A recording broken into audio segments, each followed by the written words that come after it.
So, welcome back to the Prescription to Travel MZ podcast. I'm your host, Dr. Courtney Downes, and I am no longer in paradise in Costa Rica, no longer in our suite at the Andes, currently in the suite of my bedroom where I do most of my recording. And I'm going to be sharing with you guys all about how we booked our trip using points, and hopefully, you can take some of these tips and tricks away and use this to book your next trip, whether it be on points or one at the Hyatt resorts or booking your flights. I'm going to give you all the things that you need to be able to do that. So we booked our stay at the Andes Papagayo in Costa Rica. We used our Chase points, and if you've never booked with points before, there are different rewards programs. I'm a big fan of Chase or Ultimate Rewards points. They're also the Amex membership rewards points program, which you may be familiar with, but Chase points do transfer to Hyatt, and this will give you some of the best redemptions for your hotels. And if you've ever been around any points person for long enough, you probably have already heard about this. But we were able to book our rooms at 25,000 points per night, which is really good. This was for 5 nights for 2 rooms, so we spent 250,000 points. Each room would have cost us upwards of $4,500, so essentially saved close to $10,000 on our room, spent $0 for our hotel stay. So currently points poor in terms of my Hyatt points, but rich in the memories that we made during our stay. Unbelievable property. So glad we went. It was a birthday trip for myself and for my mom and my sister, and so it was really good just to be there, and the kids loved it, and highly recommend using your Chase points to make this redemption. You can also use your Hyatt points if you have Hyatt points available. So I was gifted a Guest of Hyatt award, which will give you some of the perks of being a Hyatt globalist. So you may have heard me talk a little bit about being a globalist in the last episode or previous episodes. But essentially, globalist is the Hyatt award status that gives you access to different things like free breakfast, early check-in. It'll give you late checkout, suite upgrades whenever it's available. It takes you like 60 nights or 100,000 base points to which you earn through spend, or a combination of stays and putting spend on your account, especially if you have the World of Hyatt Business or the World of Hyatt Personal cards. So this is my goal for next year, but I'm not anywhere near that yet. So really appreciative of friends who were willing to share the love and pass along this benefits us. This alone saved us hundreds of dollars for the 5 of us because it gave us daily breakfast for free. And we were in a standard room for most of our nights, but the suite upgrade allowed us to spend a brief period of time in one of the suites there.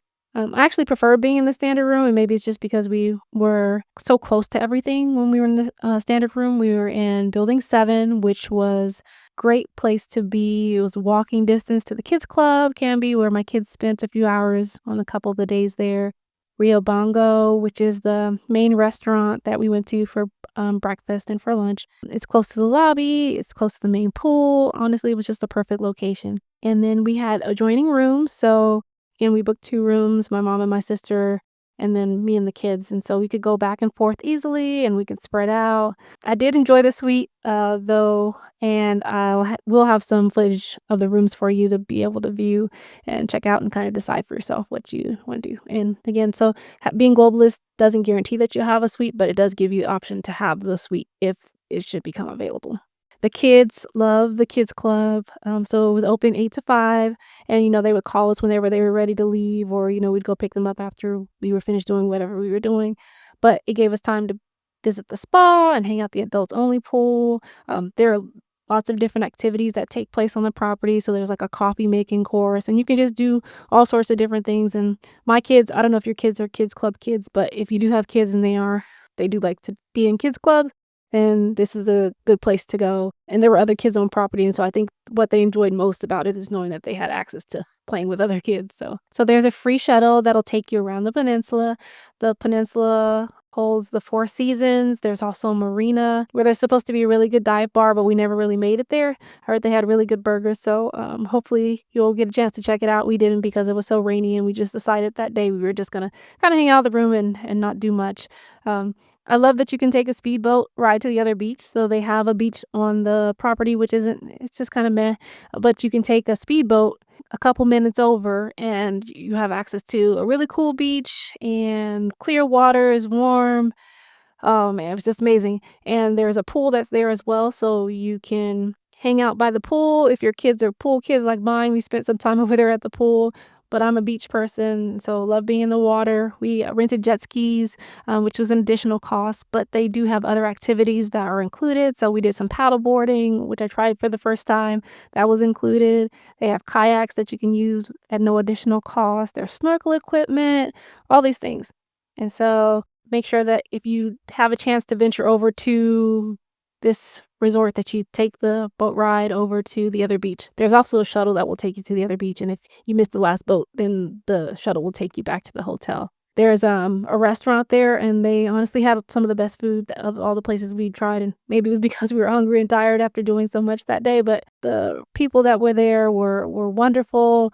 They made sure that we didn't miss the last boat over. They arranged for a shuttle for us, but we actually made the boat over, so speaking of restaurants, the food was decent.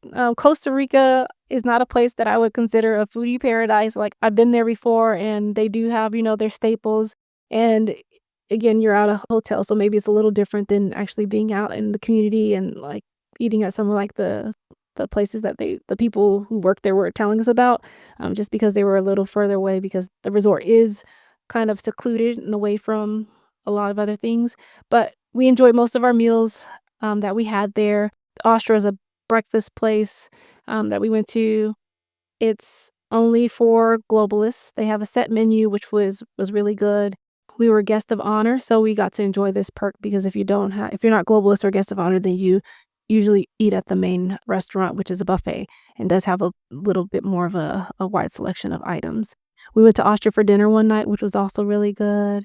We had breakfast at the patio the first day, but it was moved over to Rio Bongo when it opened up. So Rio Bongo had been closed for renovation, but it's right by the pool. It's walking distance to our room. So that was our place of choice for most of our meals. We went to the Four Seasons one night for dinner. Again, you can take a shuttle over there, complimentary.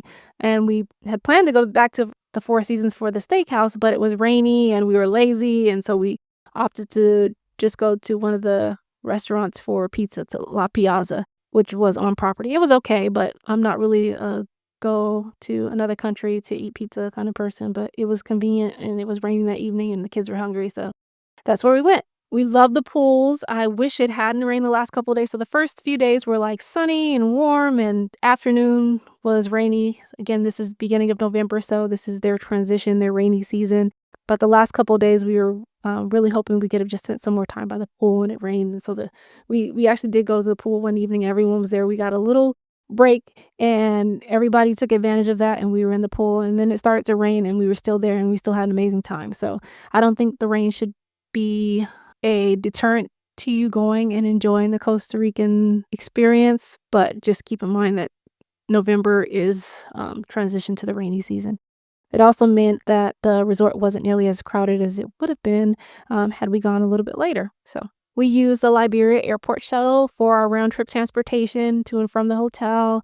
You can arrange for transport through the Andes, but I think using Liberia airport shuttle was about 50% cheaper. I heard different things about renting a car, and we figured we would just spend most of our time here on the property, so we opted not to rent a car. But if you're wanting to venture out to see some of the other places, visit Arenal, the volcano, La Fortuna area, or any of the places that are, within a few hours drive, you may want to rent a car. And I know I've spoken with my travel agent before, and she said that when they rented a car, it was like easy peasy being able to get around. So something to consider. The shuttle did make a grocery store stop for us, which I know I'd read about and people recommended, but I don't think actually that we needed it. The hotel had like a fully stocked mini bar that obviously things are overpriced if you're drinking the alcohol there, but like soft drinks and, snacks, all those were restocked every day and it was complimentary. So I don't really feel like we needed to make a stop, but you do have that option. We booked a tour, or I booked a tour. I went with Frank the Tank, and I hiked to see the Rio Celeste, which was breathtaking and just as blue as is in the pictures that you see online. We went to a sloth sanctuary, and I was able to see sloths, and we saw all sorts of snakes and all the things that live in the wild, and had a great tour guide who was able to point out things that we would have otherwise missed. On the same tour, there was a coffee and cocoa tour stop, and we were able to see how coffee and cocoa was made and sample some things.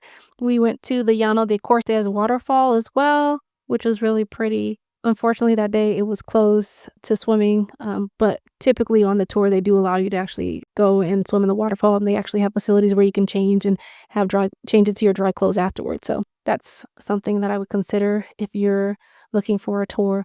And Frank the Tank's crew was wonderful and very knowledgeable. The pictures that they took were deleted after 6 days, which they did warn me about, but honestly, 6 days flies by when most of that is, like, during your trip, and so I never even saw the pictures, which I was really sad about. So just make sure you take pics with your own camera, otherwise you'll have nothing but the memories that are living in your head. Just a side note. So booking our flights. So we flew United, which we paid cash for. Chase transfers to United, Amex points don't. But I didn't wanna use up all my Chase points because I tend to save those specifically for hotels because you can get such good redemptions at Hyatt, and the redemption wasn't really great. And I also wanted a specific flight and a specific date, which was gonna cost me a little bit more, but I was willing to pay for the convenience. So it was an uneventful, hiccup-free flight on United. We flew back on Alaska Airlines, so I did use points to book our flights back. I took advantage of the ability to transfer American Express points. You can't transfer directly to Alaska, but there is a loophole that's currently in place where you can transfer from American Express to Hawaiian and then Hawaiian to Alaska. And so there is a transfer fee that's associated with making any transfers from American Express to a domestic airline. It's 6 cents per point, so keep that in mind. It does max out at $99. So if you're planning to make a large transfer, make it count. And there's so many ridiculously amazing redemptions that you can get with Alaska Airlines. So it may be something that you consider much better than just my flight to Costa Rica. But we transferred 85,000 points for the 5 of us. It was almost 70,000 Amex points. The rest were existing miles in my Hawaiian Airlines account. And this was from previous flights. So it cost me about $40 in taxes to transfer my points. And then we were able to book our flights essentially for free and just points.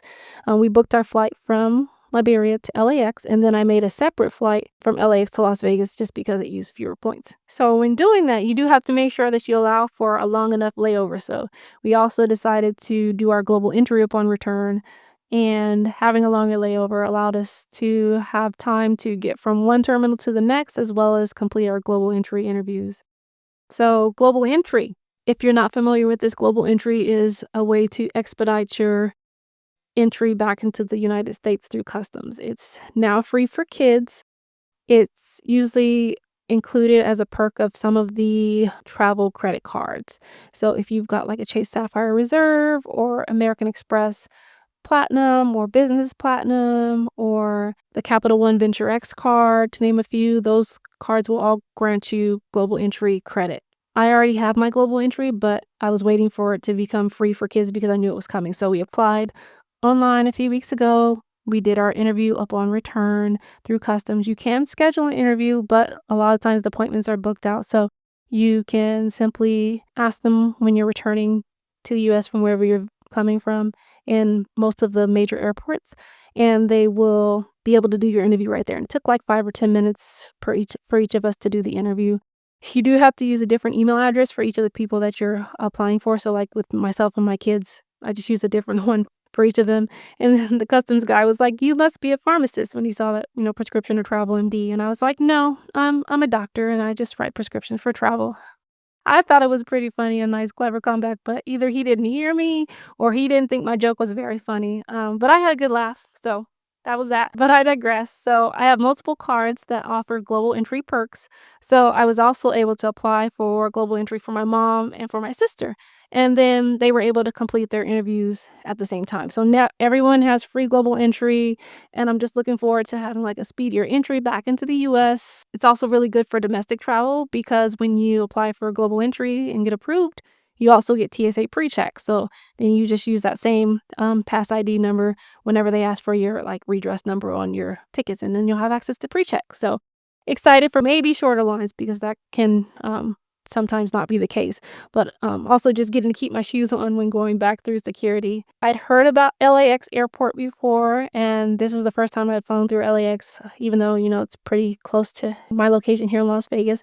I've been told that it's not the best airport to navigate through, and you know what? It really was a journey to get from one terminal to the next but it was walkable. We did have to go outside and then go back inside, but we made it work. And again, we had a long enough layover. So we had like 3 hours to do all these things, go from one terminal to the next, get our global entry interviews, have a chance to use the bathroom.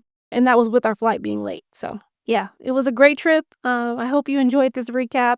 I'm hoping that this encourages you to book your next trip on points, or to get global entry for your kids or your travel companion, or just to get started with points earning, or just start dreaming. Like, wherever you are in your travel journey, I hope that this has been helpful for you. Please reach out to me if you're confused about what card to get, or you have points and you have no idea how to spend them. I'm always happy to help. You can find me at prescriptionoftravelmd.com and by the same handle on Instagram. So thanks again for listening, and we'll see you guys next time.